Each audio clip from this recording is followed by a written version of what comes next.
안녕하세요. 성장의 과정에서 앞으로 나아가기 위해서는 새로운 발걸음을 내디뎌야 할 것입니다.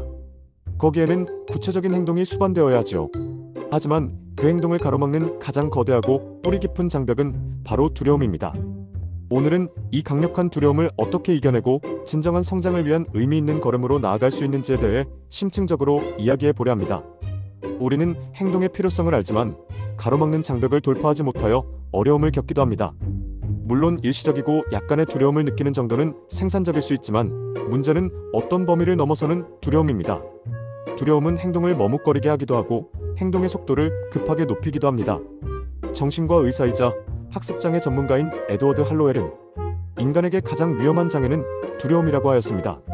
어떤 일에서 성과를 내려면 우리의 뇌가 최상의 상태로 일할 수 있어야 하는데 두려움은 인간을 생존에만 급급한 생존 모드로 바꿔버려서 뇌를 최악의 상태에 이르게 한다는 것이죠.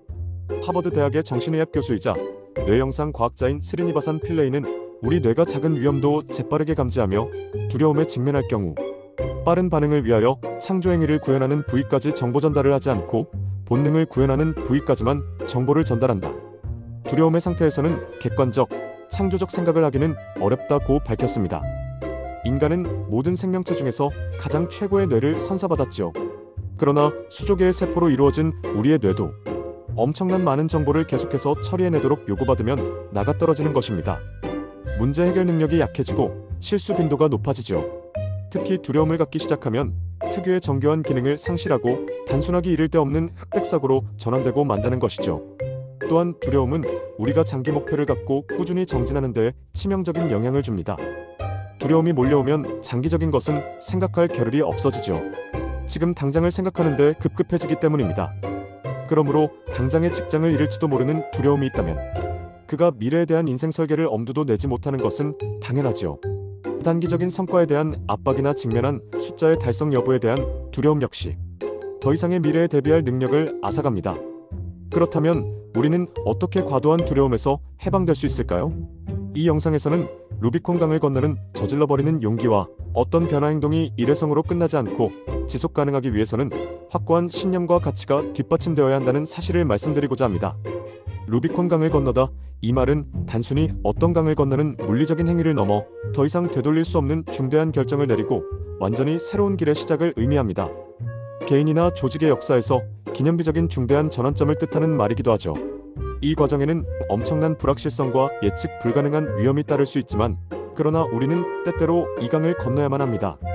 기업 경영에서도 예를 들어 어떤 혁신적인 기업이 단기적인 이익 극대화를 과감히 포기하고 환경 보호를 위한 막대한 투자를 결정하거나 비윤리적이거나 사회적 비난을 받는 특정 사업에서 과감히 철수하는 경우가 있습니다. 이러한 결정은 단순히 금전적인 이득을 넘어 기업의 사회적 책임과 윤리적 가치를 최우선으로 여기는 것입니다. 당장의 손실을 기꺼이 감수하고서라도 장기적인 기업 가치와 사회적 기여를 선택하는 이러한 행위 역시 루비콘 강을 건너는 용기 있는 결정이라고 할 수 있습니다. 우리는 부당하고 불공정한 상황을 목격하거나 자신의 양심에 어긋나는 비윤리적인 일을 강요받는 순간에 직면할 수 있습니다. 그러나 정의와 진실이라는 보편적 신념을 지키기 위해 막대한 불이익과 위험을 감수하고서라도 진실과 신념의 편에서는 용기 있는 행동을 하기도 합니다. 이 역시 개인의 굳건한 가치관에 따른 루비콘 강 건너기의 예시입니다. 성장의 과정에서 우유부단하여 결단을 내리지 못하면 기회를 얻을 수 없습니다. 세계적 경영학자인 하이케 브루우와 수만트라 고살도 무엇인가를 시도하고 싶은 상태에서 실행해야만 하는 의지력 단계로 도약하기 위해서는 루비콘 강을 건너는 것과 같은 결정적인 전환을 거쳐야 한다고 주장하였습니다. 망설여지는 일을 실행하기 위해서는 저질러버리는 결단이 필요하다는 것인데요. 그렇습니다. 확신이 있는데 주저주저하는 마음이 있다면 루비콘 강을 건너버려야 합니다. 제이 씨는 과거 직장의 업무 환경이 녹록지 않았습니다. 그러나 그는 야간에 경영대학원에 다니고 싶었지요. 저녁 6시 반에 시작하는 코스에 과연 다닐 수 있겠는가 불가능하다고 여겨졌습니다. 그러나 지금이 아니면 안 된다는 확신이 들었지만 갈등이 계속되자 그는 저질러버렸습니다. 시험을 보고 등록해버린 것이죠. 어려움이 없지 않았지만 결과적으로 그는 그 과정을 수료할 수 있었죠. 이미 저질러버린 일로 인하여 더 절박하게 상사를 설득하였고 그만큼 더 적극적으로 행동한 덕분이었습니다. 이 저질러버림으로 그는 2년여의 과정을 성공적으로 마칠 수 있었고 바라던 커리어 개발을 이어갈 수 있었습니다. 그런데 우리가 루비콘강을 건너지 못하고 발만 동동 구르며 주저하는 이유는 무엇일까요? 아마 실패에 대한 본능적인 두려움, 미지의 영역에 대한 근원적인 불안감, 혹은 주변의 부정적인 시선이나 판단에 대한 과도한 걱정 때문일 것입니다. 이러한 두려움은 우리가 새로운 가능성을 적극적으로 탐색하고 내면에 잠재된 무한한 잠재력을 온전히 발휘하는 것을 치명적으로 방해하곤 하지요. 두려움에 사로잡혀 아무것도 시도하지 않고 안주한다면 우리는 결코 현재의 한계를 뛰어넘어 더 높은 곳으로 나아갈 수 없을 것입니다. 당신은 루비콘강을 건너는 어떤 경험을 하였나요? 나는 루비콘강을 건너는 어떤 경험을 하여야 할까요? 다음은 신념과 가치로 우리의 변화 행동이 뒷받침되어야 지속 가능하다는 점입니다. P씨는 재무설계 회사에 다니고 있었습니다. 그는 유능하였으며 직업적으로 성장하고 있었습니다. 그는 어느 날 가족과 함께 뉴질랜드 이민을 결심했지요. 복잡하고 경쟁적인 한국보다는 여유가 있고 가정적 행복을 꾸릴 수 있는 곳을 택하였죠. 물론 두 자녀의 장래를 위해 더 넓은 곳에서 영어를 잘 사용할 수 있는 환경을 만들어주자는 것도 이유였습니다. 그러나 기대했던 만큼 그곳 생활은 만족스럽지 못했지요. 처음 얼마 동안은 지상 최고의 낙원이라는 생각이 들었고 여유롭고 행복한 시간을 보냈습니다. 하지만 시간이 더 흐르자 점차 무료해지고 너무나 비경쟁적인 문화가 오히려 힘들어지기 시작했지요. 그 자신은 도전하고 성취하면서 행복을 느끼고 싶은데 새롭게 바뀐 환경은 조용하고 한가로운 가운데서 소시민의 행복에 만족하기를 요구하는 환경 같았기 때문이었습니다. 고민하던 그는 다시 역이민을 결심하기에 이르렀습니다. P가 이렇게 다시 역이민을 택하게 된 이유는 근본적으로 이민 행동을 뒷받침해 줄 수 있는 신념이나 가치가 확고하지 못하였기 때문입니다. 우리는 저마다 가치나 신념을 갖죠. 이는 평소에는 잘 드러나지 않지만 어떤 변화를 추구함에 있어서는 그 변화가 신념이나 가치와 일치되지 않으면 결국 혼란을 일으키고 성장을 방해합니다. 그러므로 행동은 가치와 신념으로 뒷받침되어야 지속 가능하며 행동은 성장의 마중물이 되는 것입니다. 하나 더 변화 행동과 관련하여 기억해야 할 것은 기존 행동을 수정하고 새로운 행동으로 이행하는 것은 혼자만의 행동이 아니라는 점입니다.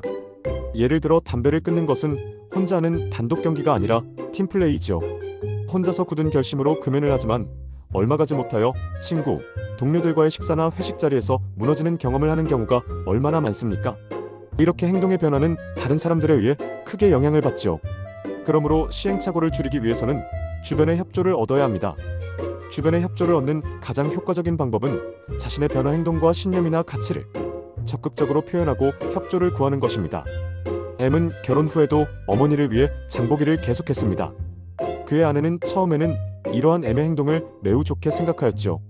자상한 효자의 표본처럼 보였기 때문입니다. 그가 어머니에게 헌신적으로 행동하는 것처럼 새로 꾸려갈 가정에도 헌신적인 행동을 하리라고 여겼을까요? 그러나 얼마 가지 않아 부부는 문제에 부딪혔죠. M이 계속해서 어머니의 장보기 심부름을 대행했기 때문이었습니다.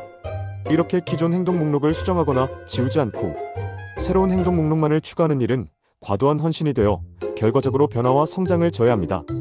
새로운 지도를 갖게 되었을 때 과거의 지도는 버려야 합니다. 여러 지도를 가지고 다니면 목적지로 가는데 혼란을 일으키기 때문입니다. 자, 이제 영상을 마무리하면서 다시 여러분에게 두 가지 질문에 대해 생각해 볼 것을 권합니다. 1. 나에게 어떤 루비콘강 건너기와 같은 결행이 필요한가? 2. 나의 변화 행동 중 가치와 신념의 뒷받침이 필요한 부분은 어떤 내용인가? 이 질문을 마음에 담으면서 오늘 하루도 성장을 추구하면서 행복하시길 바랍니다. 이 영상이 도움이 되셨다면 나가시기 전 구독과 좋아요 한 번씩 눌러주세요. 지금까지 성장과 성과, 행복을 담아드리는 JSHRTV였습니다.